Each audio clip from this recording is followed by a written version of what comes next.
Erickson Galt is remote. Joliet, Here. Kirshenson, Here. Lubes, Here. Nelson, Here. Taylor is absent with notice. Hoffman, Present. Johnson. Here. We have a quorum. Thank you very much.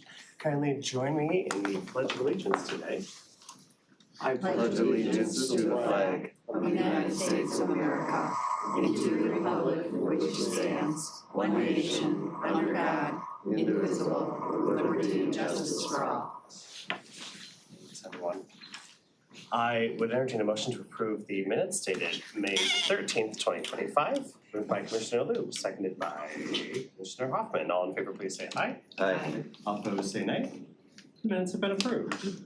I would entertain a motion to approve today's agenda, moved by Commissioner Lubes and seconded by Commissioner Kirshenson. All in favor, please say aye. Aye. Opposed, nay.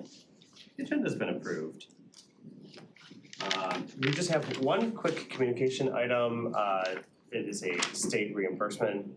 I don't need to discuss it. Does anyone want to discuss it? I love money coming back for things. Oh. For an application, but it's for reimbursement of money funding for a generator to support the election. Well, I still love that. Does anyone have any comments? Cool. It is received. We've got one hefty item then from HR. We'll move on to that one. And I would entertain a motion to recommend and forward to finance. It's item 7A, the adoption of updates to the 5-year benefits roadmap for 2026 to 2030, moved by Commissioner Lubes and seconded by Commissioner Joliet. Hello, Team HR. Hello. You can make that.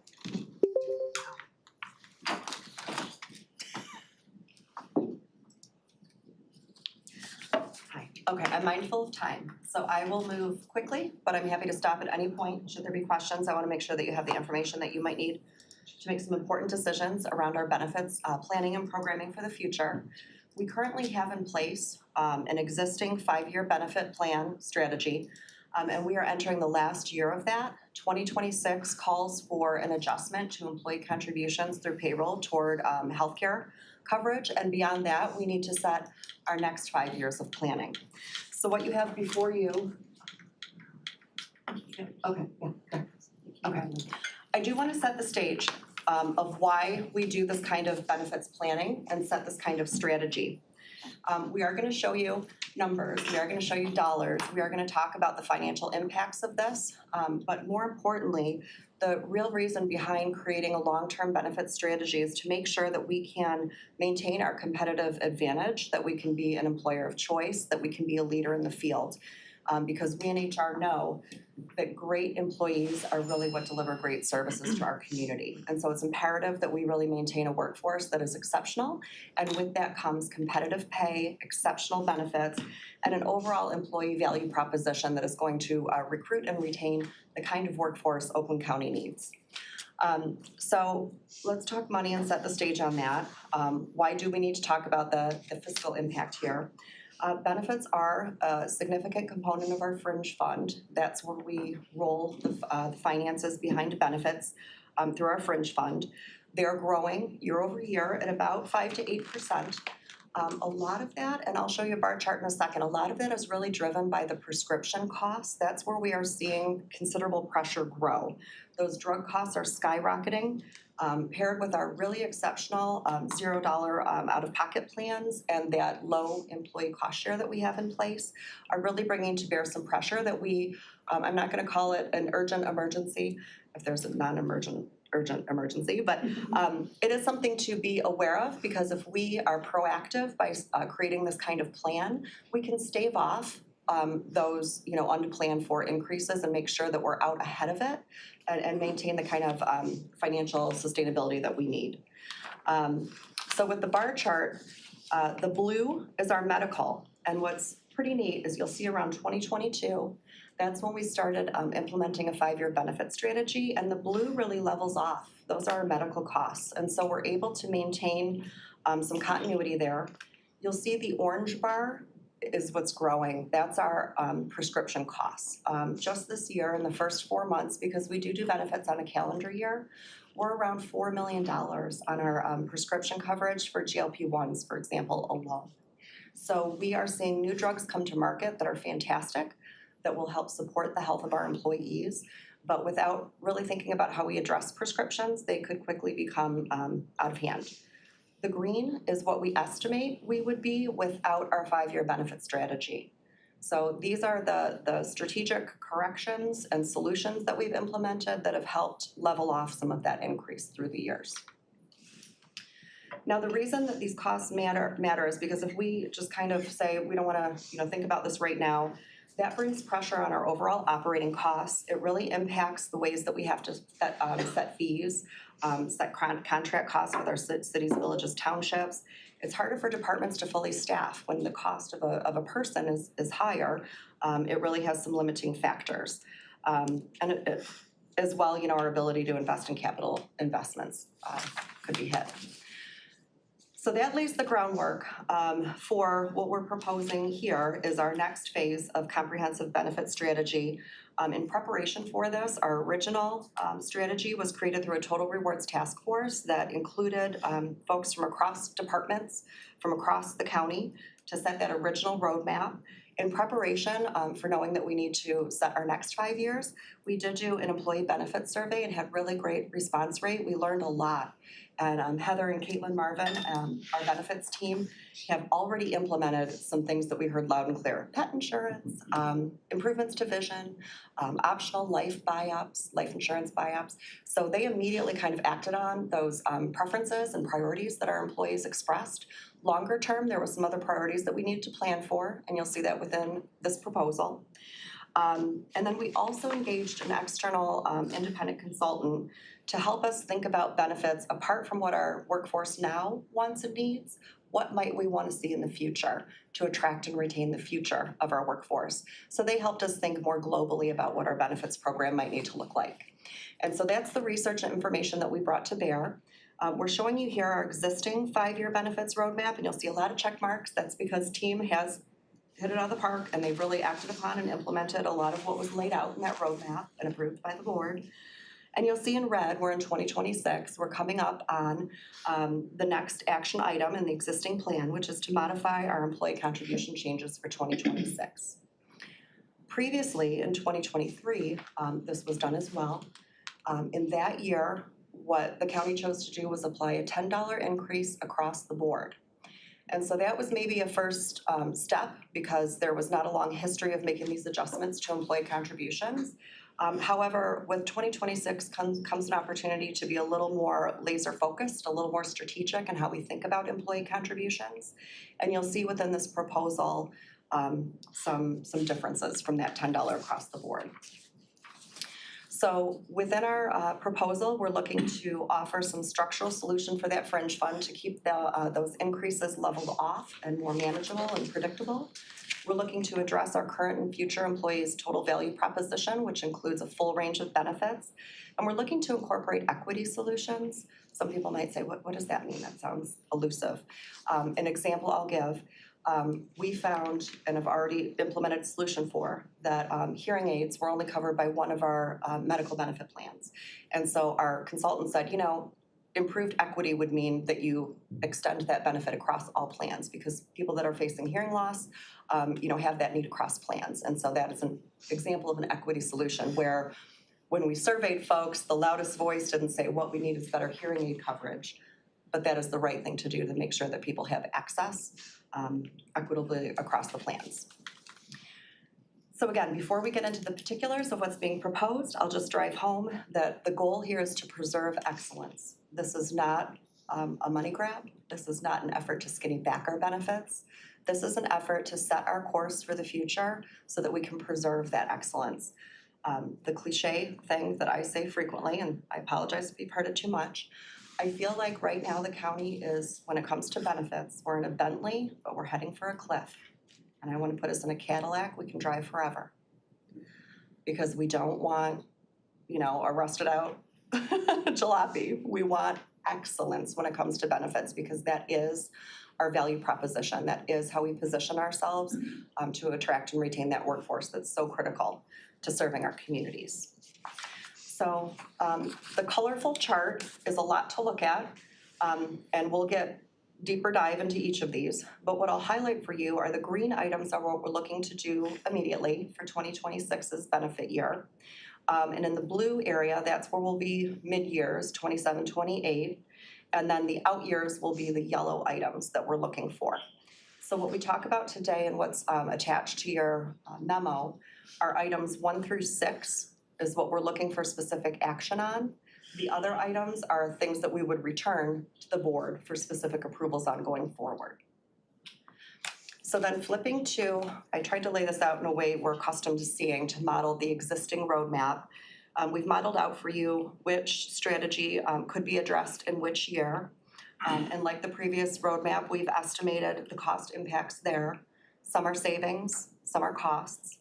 I'll highlight again, like number 5, we talk about improving health plan design. This gets at those equity solutions. We can do more and better around autism support. We can do more and better around family forming. What that means is people who need in vitro fertilization or assistance conceiving, and respite care, help with caring for elderly folks or people that have special needs in the house. So you'll see some have savings, some have costs. But this is what we lay out and estimate to be potential savings, and it does end up in the green, which is savings. What we would envision is those dollars be retained within the Fringe Fund plan to then fund future investments in priority areas. And you'll see in later years, those priority areas include, we can do better in retirement health savings, we can do better in our vesting schedule, and things like that. So I will now dive into some specifics. Our current contributions right now cover 3 tiers of family composition. We cover an employee only, an employee plus 1, which could be an adult or a child, and an employee with a family, which would be a spouse and then 1 or more children. The challenge here is the amounts are too low, and that means that position to market, we are so far under market, it's not sustainable. The amounts do not reflect the actual values. Something that you'll see in our proposed new chart is that PPO2, we're actually looking to lower the contributions for employees. This was priced when it was the only Blue Cross Blue Shield product available, so it was priced high. But PPO2 has a deductible and some co-insurance. So it's actually a more affordable plan to the county, and it should be a less expensive plan to the employee. So you'll see we've made that adjustment. Importantly, these categories do not reflect the actual cost to insure adult humans versus children. And on the next slide, you'll see how that plays out. There are very real differences in the cost for adults versus kids just because of the kinds of needs that we have. But the children are generally around half the cost of an adult and, are around $4,500 per child. But then the cost drivers really do lie in the cost to care for adults. So on the next slide, you'll see that we have an employee contribution chart that better reflects those real costs, and we believe creates a little more equity in how employees across the organization can make choices about their benefits. The family composition levels we've increased from 3 to 5 to reflect employees plus a child, employees plus multiple children, and then employees who bring a spouse into the plan and other adults.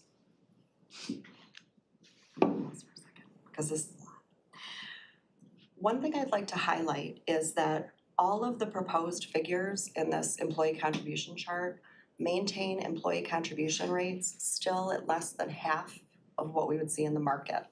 When I say the market, I mean public sector and private sector, Southeast Michigan and statewide.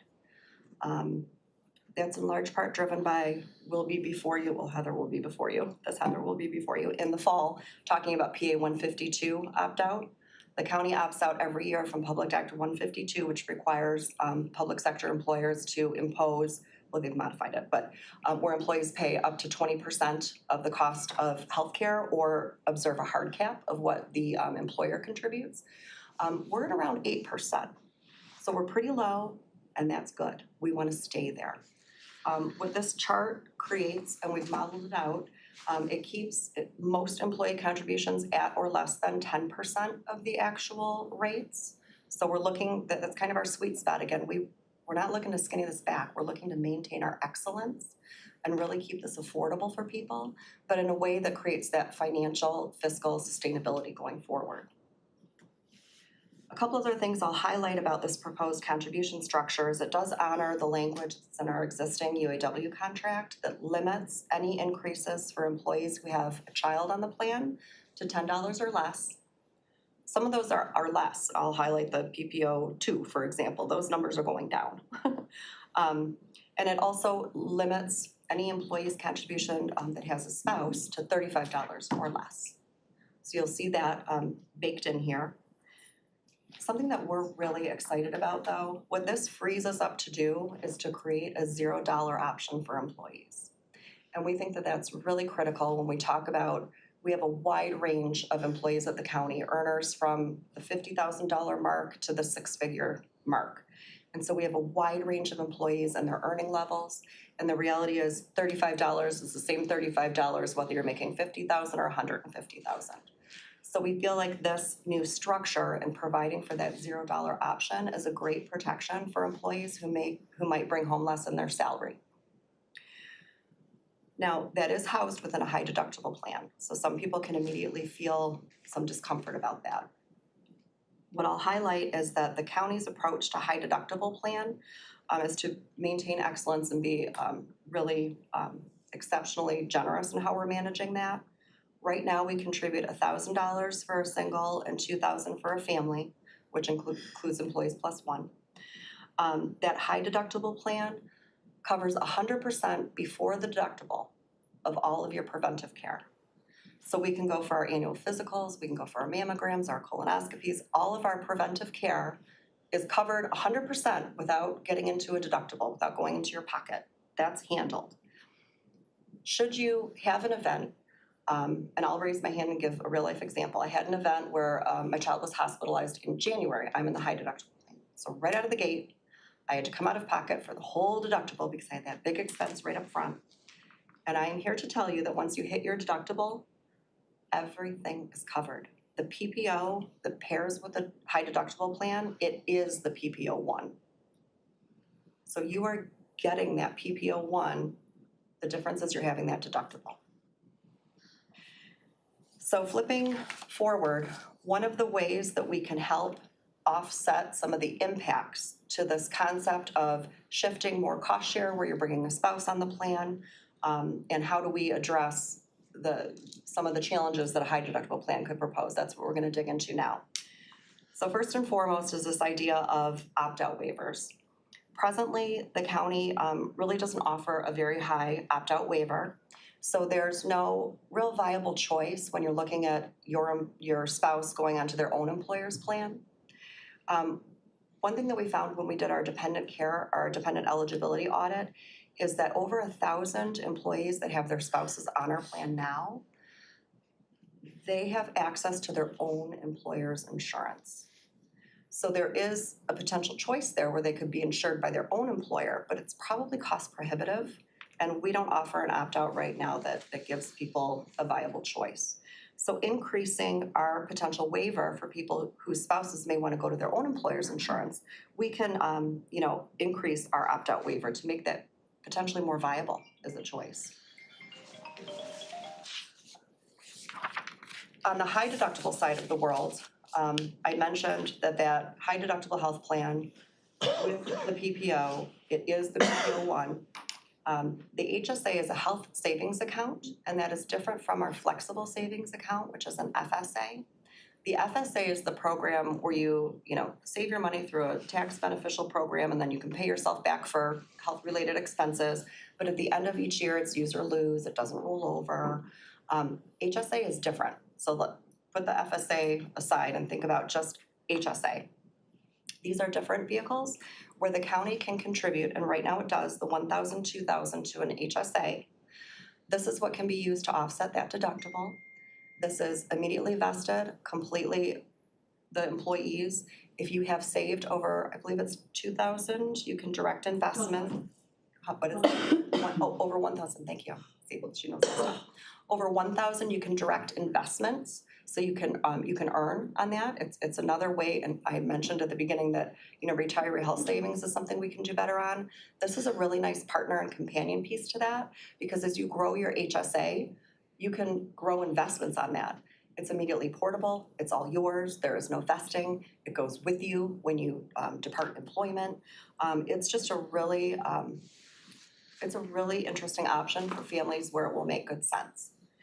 What we would propose in 2026, because that will be, I'm gonna call it a big adjustment year, where we're rethinking the family composition levels, where we're asking employees who are including their spouse on our plan to take on more of that cost share.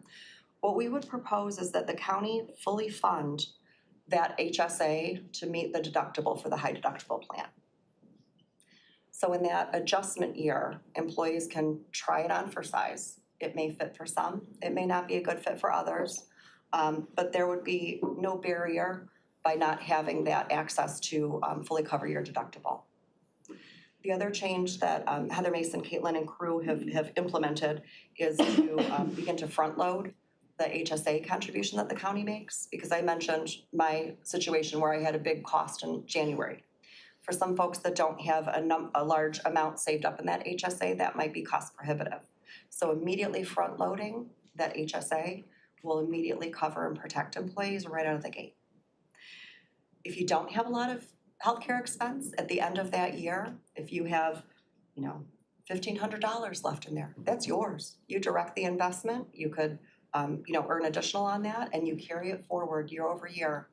So year over year, you can grow your nest egg within your HSA and eventually, hopefully, position yourself that year over year, you're able to cover your deductible should you need to expend all of it.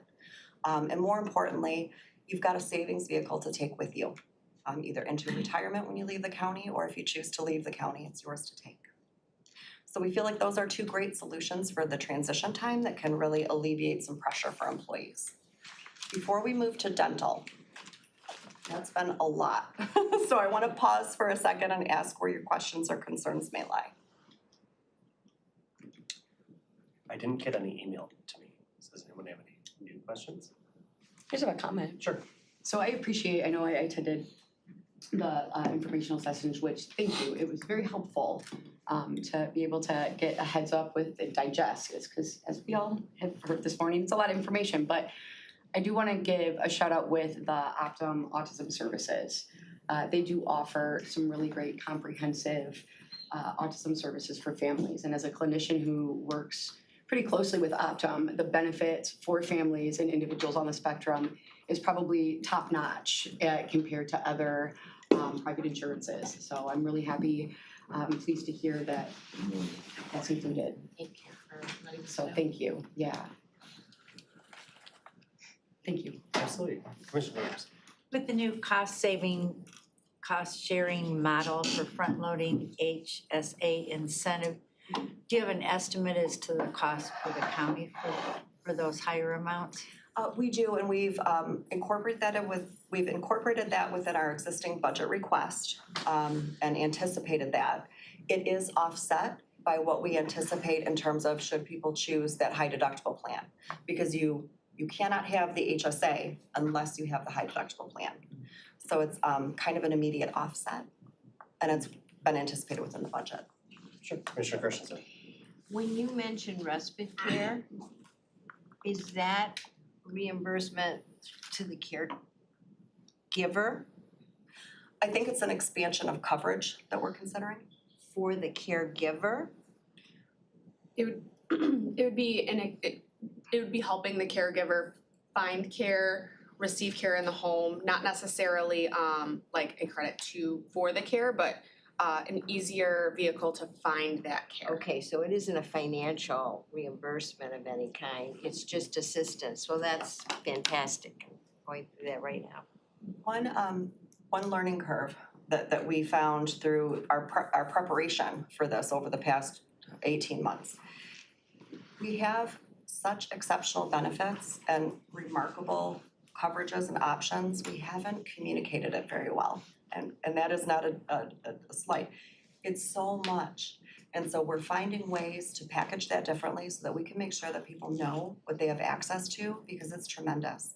And Caitlin and her team, for example, are rolling out very soon, I think I saw something go out today about, she's calling it Benefit Bites, doing smaller, bite-sized educational initiatives that are aimed at drilling down into very specific areas. So if you care about autism, if you care about respite, if you care about how an HSA works, it'll only talk about that piece of information for a smaller bite of time.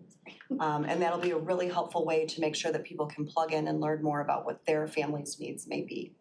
Because we've got a lot of things that we can better utilize. Just want to be mindful of time, we have like 5 minutes. So then I'm gonna push forward into dental. So dental, what we also heard loud and clear through the benefits survey was that there are a few areas we can do better. Dental is one.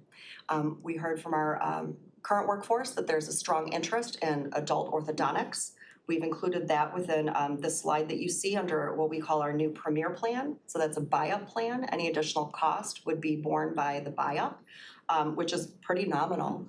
When you're looking at getting access to up to $2,000 per individual for orthodontic coverage. It also offers a higher annual coverage amount. The main difference between standard and high plan, in addition to asking for a contribution when you're bringing adults into the plan, is that we've moved the orthodontics for the kids into the high plan. Right now it's in our standard plan, but not all of our employees have children and not all of those children need braces. So to cover everyone within that standard option doesn't make great sense on a go-forward basis. We're sensitive to the increases though in cost share, and what you'll do when you run the numbers, if you multiply the $10 by 26 or the $15 by 26 pay periods and the added $25 in your deductible, that is 100% covered by the additional $500 that you're getting in your annual coverage because our coverage levels were too low. $1,000 doesn't get you much dental these days. So we want to raise that to $1,500. And so the additional employee costs are offset by what they're going to see immediately back in not having to spend out on dental care.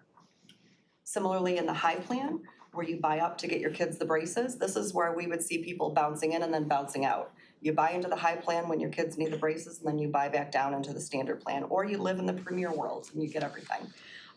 But this is a way to create real choice and flexibility to meet family needs where they are.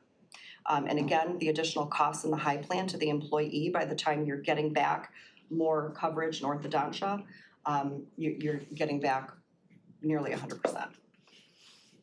So that's the dental proposal. And then lastly, I know we're running out of time, but this is a big one. In 2027, so all of that other stuff for 26, the employee contribution, restructuring the cost sharing, and the HSA contributions and the opt-out waivers, that's for 26. 27, the big item will be, I gave a prelude to prescription coverage and the pressure that we're seeing there. The future lies in retooling our RX tiering, looking toward a 5-tier plan that would create 2 new levels for those specialty drugs that are fantastic. We want to see those new drugs come to market. We want our employees to be able to avail themselves of those really important new drugs, but we need to have some cost containment there. We are not recommending a percentage basis, which is what you'll see a lot of employers going to, because 20% of thousands of dollars is just not accessible for people. So we would like to see that capped with the dollar amount you see on the right-hand column. And then I know we're out of time, but I'll be mindful to point out that we have a lot of programs in place to help people who have expensive drugs. We have concierge assistance through Blue Cross. We have GoodRx. We have different online tools to really make sure that people are getting their medication at the lowest price possible and that they have the help that they need should they need additional assistance in managing their drug expenses. So that is our proposed plan for going forward. And I would welcome any questions. Anything else, folks? I want to thank you first. It's a lot of work. It's a lot of work that has to be done. So thank you. There's a lot of thought that went into that. Commissioner Christensen. Just real quickly, I want to commend your department for how you've handled this. You had an option for commissioners to get updated, 2 different sessions you held. I love the fact that you did a survey, and you are an encyclopedia. And another major thing that Caitlin brought up on one of the calls was this concierge assistance. That's unbelievable. I don't know if everybody realizes you are having a problem, you can call Caitlin and she can help you through it. And she did help me through it, so I'm very grateful for that. But I just wanted to commend you because I think this was a detail. A lot of commissioners say we weren't prepared, you blindsided us. I think you really heard that and made an effort to bring us all up to date before today's vote. Great. Motion on the table is to recommend to finance. Madam Clerk, please call the vote.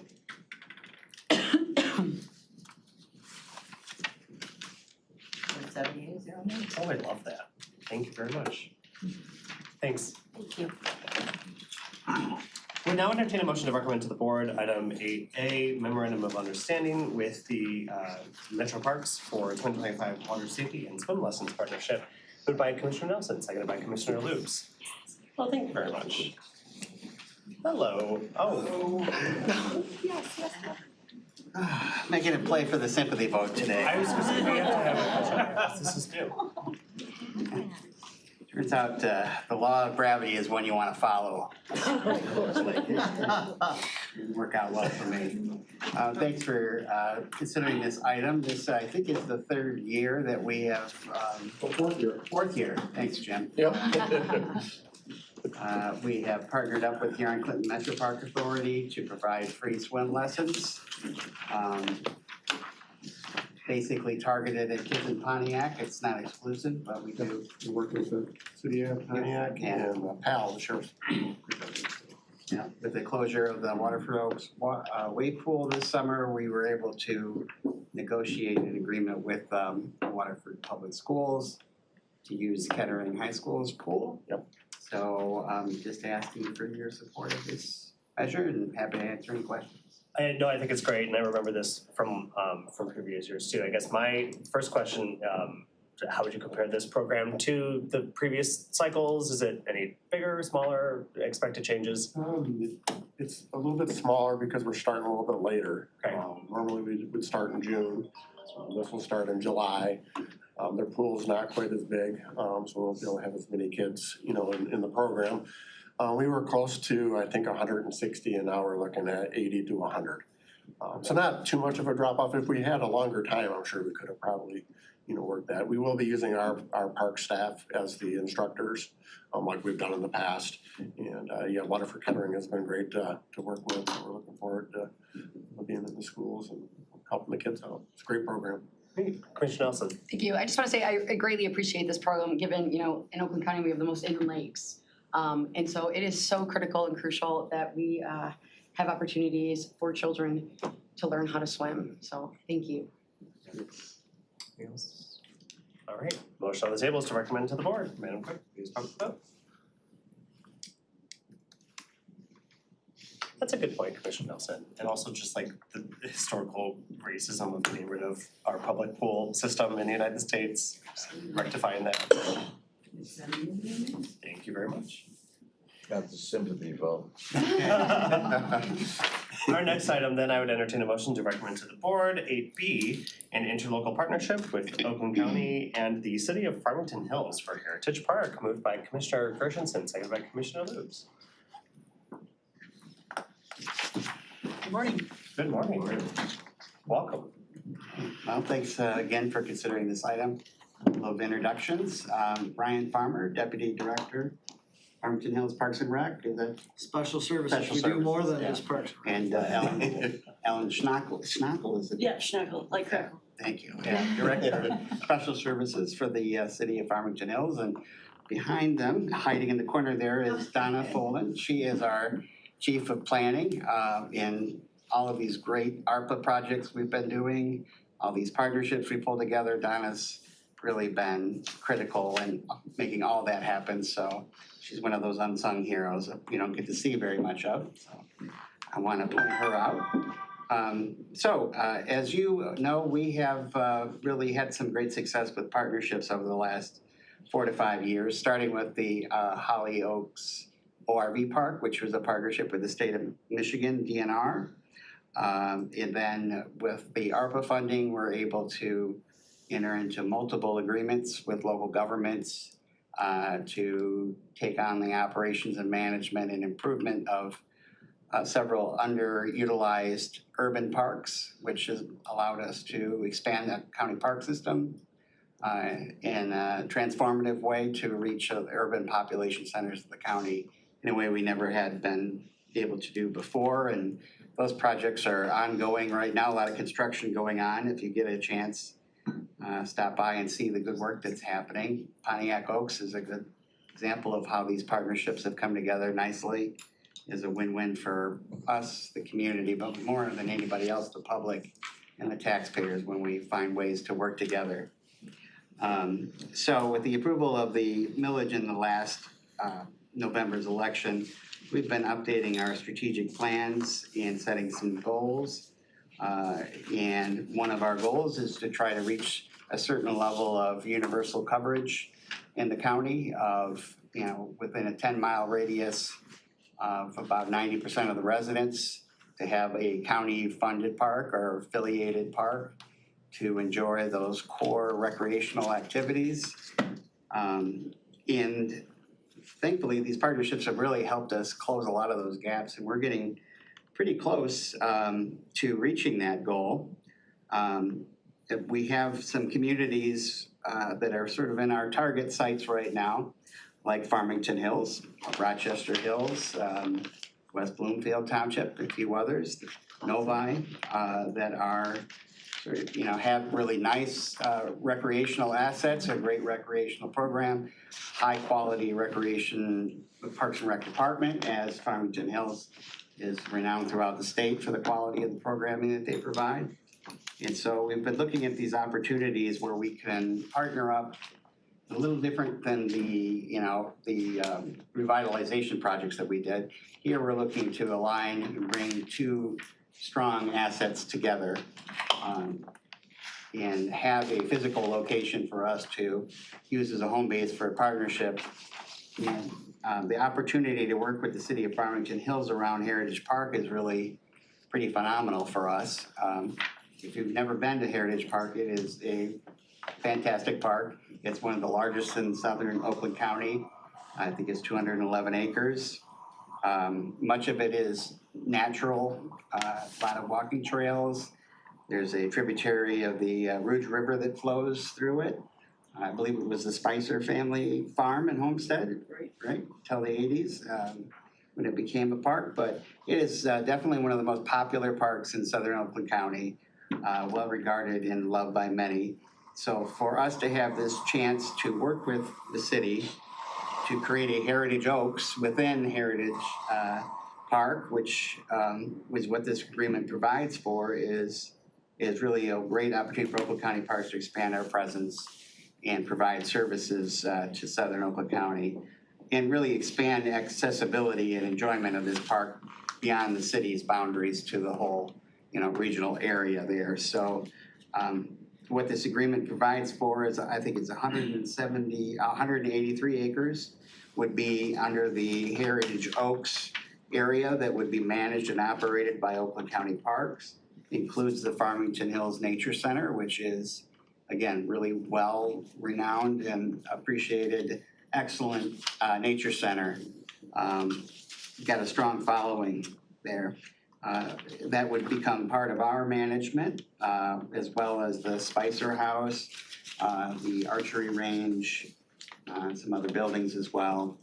But primarily, it's mostly the natural area to the rear of the park there, which is, of course, fits really well with our county park system and what we provide in our county parks. With that, let me see, just a couple of other minor details. We will be making a payment to the city of Farmington Hills in the amount of $4 million to recognize the depreciated value of the assets that are within this boundary area that would become Heritage Oaks, which they will use for some other priorities in the city. We've provided a 6-month period of time for us to work through a transition period we get through some of the details of how this is all gonna operate, and we'll have some discussions about whose staff will provide what services. In many cases, it might make a lot more sense if Farmington Hills staff are already on site. We might be, you might have an agreement with them to reimburse them for their time. And in some cases, we might be bringing some employees onto our payroll. But through this agreement, we'll start that clock and then it will allow us to start working through all those details in the future of the park in terms of its improvements as well. So with that, I will hand it over to, do you guys want to say anything? Sure, Deb, we're certainly excited about this opportunity in partnership with Oakland County. As Chris had mentioned, we already offer a really high level of service. We anticipate that continuing with this relationship. Excited about the opportunity that this assistance might provide us for some capital improvement projects in the park, as well as some operations and management. And a bigger thing still is that there's a bigger reach for us out to Oakland County, the entire county from a marketing standpoint, not only for Heritage Park where this relationship starts, but everything else that we're providing in Farmington Hills. We have, again, a huge Parks and Recreation network, a new facility, the Hawk, that we took over at high school a few years ago with a large regional draw. So we're excited about the opportunity for sure and what it can provide to our residents and now Oakland County guests as well. Thanks. Any questions, comments from? Sure. Commissioner Brooks. So, I understand that looking to the future, figuring out what those costs are, do we have a general estimate of what the operation costs will be? I mean, I'm asking the question in the context of make sure it's not a runaway train. No, it's not a runaway train. It's definitely funding available through the millage that revenues that came in. Comparable to, say, Independence Oaks, which is a much larger park, but similar amenities. Nature Center Trails, it was about 1.5 million, I believe. But then, I think there was roughly 400,000 in revenue to offset that. So, yeah, I think we could expect somewhere in the $500 to $1.2 million annual operating costs. Okay. I know that there are, if the agreement was ever to end, is it both parties with 180 notice can do that? There is a clawback provision similar to the ones that we included in the other agreements, requiring the depreciated value of any fixed assets that we as a county invested in would be reimbursed. Okay. Great. I just have one quick question. There's a 7th parcel that's an in-holding. What's up with that? The one that's sort of sitting by itself. Well, we were given the opportunity to purchase that several years ago, and it has a home on it, and we thought, why get another piece of property that we have to invest in this home? So we declined the offer, but it really doesn't impact the park system. It's really located in the more natural area, and it sort of somewhat borders another neighborhood, so it sort of fits in there nice where it doesn't really affect the terrain as well. It's real steep areas, so it doesn't impact the use of the park. For the sake of an OCD commissioner looking at a map. Yeah, no, I don't like it either. I'm like, I thought the same thing, why did we buy that? Like, it would have been a lot easier. Completionist, yeah. Right, cool. Anything else?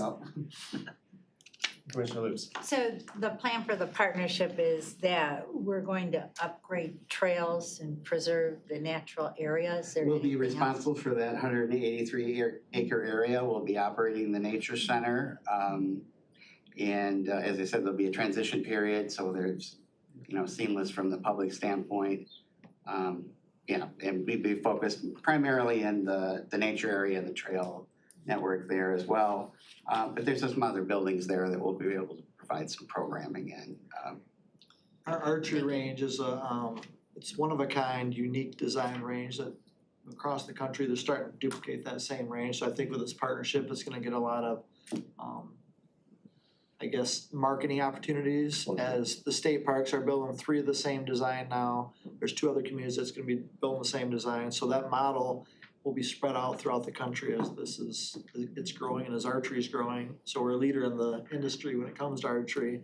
Then the other cool part I think about the partnership is that we have a history museum that will be, that it's in the Spicer House. There's a house right now where it's located on part of the property, but we want more exposure to that history. So a lot of that's gonna incorporate Oakland County's history into that as well as Farmington Hills. So it's an exciting opportunity to be able to show that. Thank you. All right, motion on the table is to recommend to the board. Madam Clerk, please count the vote.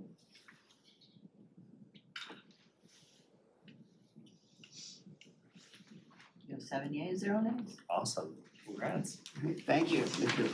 We'll be back with more. I love it. I love a productive Parks Department. All right, now we've got three of our legislative affairs thing. We rarely do the legislative affairs part of our name, but here's three of them today. So the first one is, I would entertain a motion to recommend to the board, item 9A. Commissioner Loops has been great enough to sponsor this one in support of funding for Michigan 211 Helpline in the FY26 budget. Commissioner Loops, do you move that amendment? Or- Yes. All right, seconded by Commissioner Christensen. Commissioner Loops, did you want to say anything about 211? 211 really should be the first call anybody makes for support and help. And the calls are increasing to 211, therefore they need more money in their budget. So we'd like the state to fund that. Happen to agree with you. I have a question. How much is the budget now? I wanna see this total to be increased to 6.6 million. How much is it now? I have no idea. I can guess. Think the appropriation that's in the recommended budget is shy of 3 million. So this would So increase it's it. 100% increase. Increase, yeah. So the way that 211 operates, the United Way for Southeastern Michigan runs the 211 dispatch center for for the 4-county area. And they largely run it with their private dollars and other things. The state appropriation, 6.6, I believe, was in the Senate recommendation of last term. Turn to someone who's more connected with that world. Give me 10 minutes, like 5 minutes. You're so close. And the bottom line is, like, as funding challenges and other things, there is concern about whether the 2-in-1 system will be able to be financed unless there is some injection of additional state dollars. Coming back to Commissioner Lube's point of view, that this is the entry point to a host of services, whether from housing to food security to mental health services, et cetera. That I think it's very appropriate. This was, again, I believe was part of a Senate recommendation last term. I think that's where that number comes from. Okay. Anything else? All right, motion on the table is to recommend to the board. Madam Clerk, please put the vote.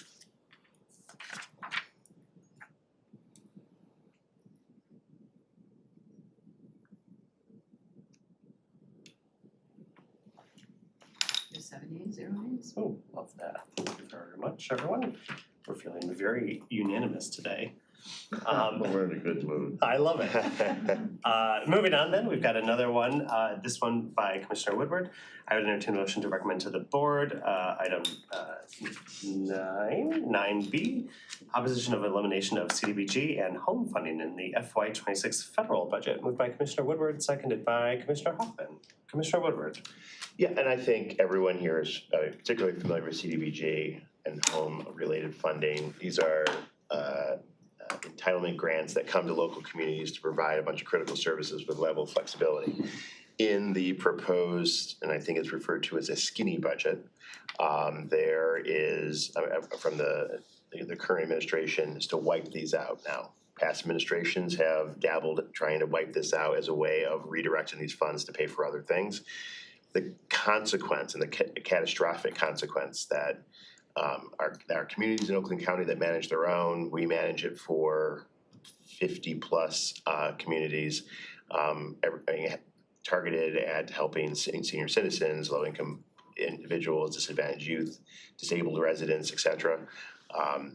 Without these funds, we wouldn't be able to structurally sustain providing the current services. So this is in line with the National Association of County and the Michigan Association of County of ensuring that these funds remain intact. comments, Commissioner? Yeah, I just wanna tell everybody what happened in Waterford. When I was the supervisor there, when I was a little kid back in the 80s, we had our community development block grant money, and if somebody, we loaned the money to rehab their house, I think if they lived in that house for 20 years, they never had to pay it back. But we implemented a program then that when the house sold, you have to pay it back, and I forgot how many hundreds of thousands we're collecting when I left office, because we knew the federal government would eventually cut some of that, so we've been able to recycle that money. And we never had any issues, never any arguments, and Interesting. Commissioner Joy, I just wanna support that program, it's still going strong. yes, it is. And it's not for 20 years, it's as long as they're living there until that house sells, they Oh, don't is have that to what pay it it is? back. I Yep. couldn't remember, but. Until they, when the house sells, they Oh, need to that's pay it true, back. that is, right. And Oakland County, I mean, I don't know who was first. I'll let Waterford be first. Probably. Oakland County, because you were there. Under my guidance and Your leadership. guidance and that. We have the Oakland County Home Improvement Program that has a very similar model. I mean, it's written in the resolution, and staff found it, loans up to $23,000 to do those necessary home improvements for individuals that qualify. Barrier-free access, energy-saving upgrades, everything to lower the cost of being able to live in that house, keep the housing stock up.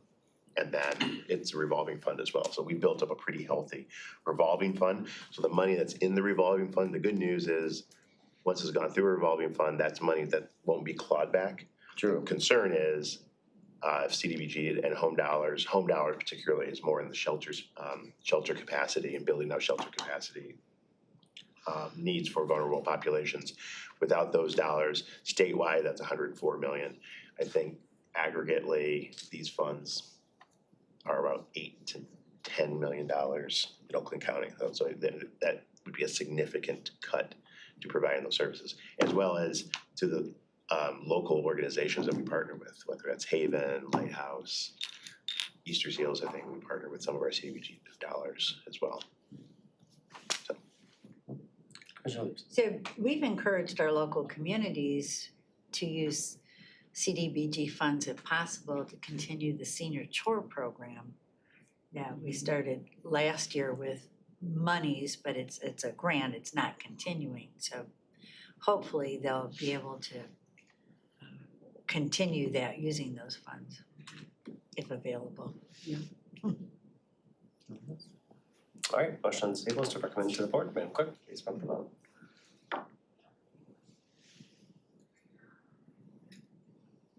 You have 7 yeas, 0 nays? Awesome. And then finally, I would entertain a motion to recommend to the board opposition to FY26 federal budget cuts to Medicaid funding. Moved by Commissioner Woodward, seconded by Commissioner Nelson. Sure, yes, sorry, Yeah, Commissioner Woodward, yes. I think that there is general agreement that we shouldn't be cutting Medicaid to pay for tax cuts. And the people who benefit from this particularly are, I mean, disabled communities, low-income individuals, children's veterans, new mothers, et cetera, that is not, that should be off limits, it shouldn't happen. And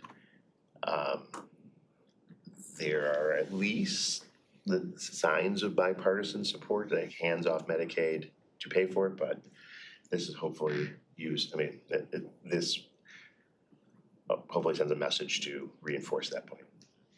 Commissioner Hoffman. I agree, and I understand what Washington's trying to do. If you wanna cut fraud and waste, do it, but don't throw the baby out with the bathwater. I mean, it's like slash and burn, and that is not good. So, yeah, I support this also. Commissioner Nelson. Yeah, again, I just want to capitalize, may not know this, but in 2012, Michigan became an autism coverage state under Medicaid. And there are thousands of families across the state of Michigan who, if these reductions take place, it's going to reduce the likelihood that they receive access to critical and essential services. So I'm a huge proponent against the increase. All right.